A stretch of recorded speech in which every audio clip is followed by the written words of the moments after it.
Profesor Juan Colombo, presidente del Tribunal Constitucional. Profesor Marchal, presidente de la Corporación Expansiva. Profesor Couso, director del Instituto de Ciencias Sociales. Estimados profesores, profesoras, estimados alumnos y alumnas. Por una casualidad que a estas alturas debiéramos, claro está, considerar afortunada, este seminario se inaugura en momentos en que el Tribunal Constitucional ha emitido un fallo acerca de la anticoncepción de emergencia y acerca del conjunto de las políticas gubernamentales referidas a la natalidad. Esa decisión, como es sabido de todos ustedes, ha suscitado, por supuesto, y como era de esperar, un amplio debate entre los ciudadanos acerca de la justicia que la anima y los fundamentos que la amparan.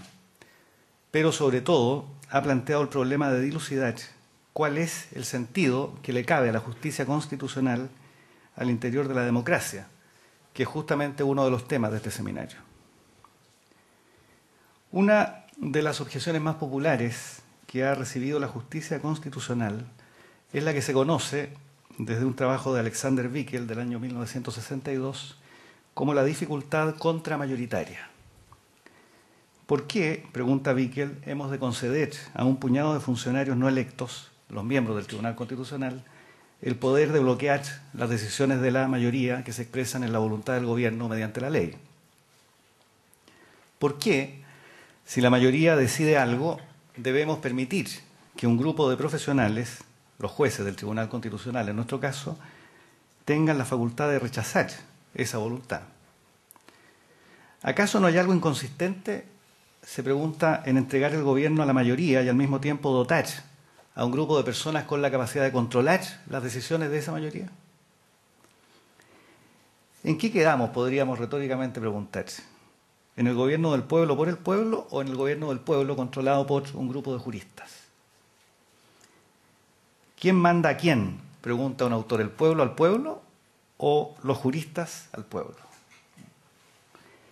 ¿Qué es lo que justifica en suma la existencia de la justicia constitucional? Este es el problema intelectual de relevancia. Sea que esta justicia adopte la forma de un tribunal especializado, como ocurre en Europa continental o en Chile, sea que adopte la forma del judicial review, como ocurre en el modelo norteamericano de justicia constitucional.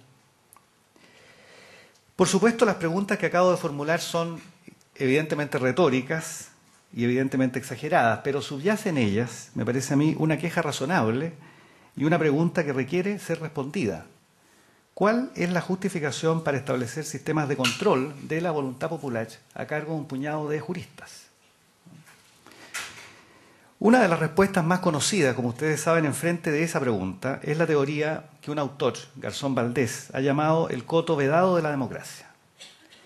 Este punto de vista sugiere que la democracia, o si ustedes prefieren la regla de la mayoría, debe tener límites sustantivos que nadie podría sobrepasar. En otras palabras, habría cosas que ni siquiera la mayoría, dice Garzón, podría acordar, y si lo hiciera, su decisión resultaría ilegítima e indigna de ser obedecida. Ese límite sustantivo a la voluntad de la mayoría serían los derechos básicos de las personas, que ninguna mayoría política podría sobrepasar o pasar a llevar.